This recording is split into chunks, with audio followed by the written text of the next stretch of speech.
Welcome to our channel. ఇప్పుడు మనం రోజు చేసే స్నానంలోని 5 తప్పులను గురించి చూద్దామా? స్నానం చేసేటప్పుడు ఈ 5 తప్పులు చేయకండి. చేస్తే చర్మం మొత్తం డ్యామేజే. మరి సాధారణంగా అందరూ స్నానం చేసే విషయంలో పెద్దగా జాగ్రత్తలు పాటించరు.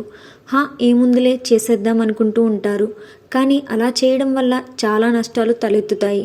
మరి స్నానం చేసేటప్పుడు అస్సలు చేయకూడని 5 తప్పులు ఏమిటో ఒకసారి చూడండి. చర్మ సంరక్షణ నిపుణుల ప్రకారం తల స్నానం చేసేటప్పుడు చేయకూడనివి ఇవే. ఎక్కువసేపు వద్దు. చాలామందికి స్నానం చేసేటప్పుడు వెచ్చని నీటిని ఆస్వాదిస్తూ అలాగే ఉండిపోవాలనిపిస్తుంది. అయితే మీకు ఎంత ఆహ్లాదకరంగా అనిపించినా కూడా ఎక్కువసేపు అలాగే ఉండకండి. అలా ఉండటం మీ చర్మానికి హానికరం. దీంతో మీ చర్మం పొడిబారినట్లుగా మారుతుంది.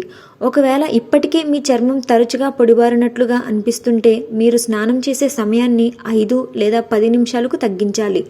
తరచుగా స్నానం చేస్తున్నారా? కొందరు రోజులో 2-3 సార్లు స్నానం చేసే వాళ్ళు కూడా ఉంటారు. అలా వెంటనే చేయడం కూడా చర్మానికి మంచిది కాదు. దీంతో మీ చర్మం పొడిబారుతుంది, లేదంటే దురద సమస్యలు వస్తాయి.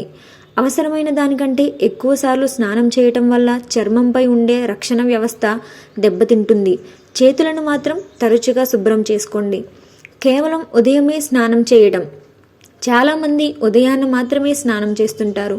స్నానం ఉదయం మాత్రమే చేయాలి అనుకుంటూ ఉంటారు. స్లీప్ మెడిసిన్ రివ్యూస్ అధ్యయనం ప్రకారం మీరు నిద్రపోవడానికి 1 గంట లేదంటే 2 గంటల ముందు వెచ్చని నీటితో స్నానం చేయడం మంచిది. దీంతో మీరు ప్రశాంతంగా నిద్రపోవచ్చు. ఏవేవో ప్రొడక్ట్స్ వాడుతున్నారా? అయితే వాడొద్దు. చాలామంది స్నానానికి ఏవేవో ఉత్పత్తులు వాడుతుంటారు. కెమికల్స్ ఎక్కువగా ఉండేటట్టు ఉత్పత్తులు ఉపయోగిస్తుంటారు. యాంటీ బ్యాక్టీరియా నుంచి రక్షణ కల్పిస్తాయని అలాంటివి ఎక్కువగా వాడుతుంటారు. కానీ అలా చేయకండి. సాధారణ సబ్బు కూడా యాంటీ బ్యాక్టీరియల్ లక్షణాలను కలిగి ఉంటుంది. సాధారణ సబ్బులు కూడా ఇన్ఫెక్షన్లను దూరం చేయగలవు. ఎక్కువ కెమికల్స్ ఉన్న ఉత్పత్తులు వాడకండి. ఎక్కువ వేడి నీరు చేస్తున్నారా? అయితే అలా చేయడం తప్పు. చలికాలంలో చాలామంది ఎక్కువ వేడి ఉన్న నీటితో స్నానం చేస్తుంటారు. అలా చేయకండి. గోరువెచ్చని నీళ్లు చాలు.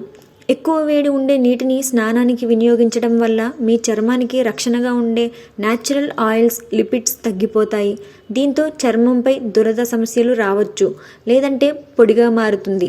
ఇలాంటి మరెన్నో వీడియోస్ కోసం, హెల్త్ టిప్స్ కోసం మీరందరూ మా ఛానల్ని సబ్స్క్రైబ్ చేసుకోండి. మా వీడియోస్ అన్నిటికీ లైక్ చేయండి, కమెంట్ చేయండి, షేర్ చేయండి. అలాగే పక్కనే ఉన్న బెల్ ఐకాన్ని క్లిక్ చేయండి. అప్పుడే మా వీడియోస్ అన్నీ మీ వరకు చేరుతాయి.